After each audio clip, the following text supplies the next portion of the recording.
Oh, alam mo ba kung paano i-set up yung remixing reels?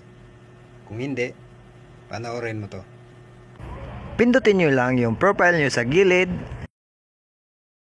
Pagkatapos pindutin nyo din ang setting icons. Scroll up nyo lang at hanapin nyo ang reels. Itap nyo lang ang reels at makikita nyo dyan, allow anyone to remix your future public reels. So para ma-enable yan ay pindutin mo lang hanggang magkulay blue siya. At pwede mo din siyang i-check doon sa mismong reels video mo. Pindutin mo lang yung tatlong dot sa baba at makikita mo dyan na remix this reel. At meron ka ding makikita na disable remixing. Meaning kung may video ka na ayaw mo yung pa-remix ng iba, ay i-disable mo lang siya. At syempre, pag nakapag-remix ka na ng reels, ay ma-achieve mo na yung one-time achievement mo. Saan ba yan makikita? Dito lang yan sa Earn Achievements for Creating Reels.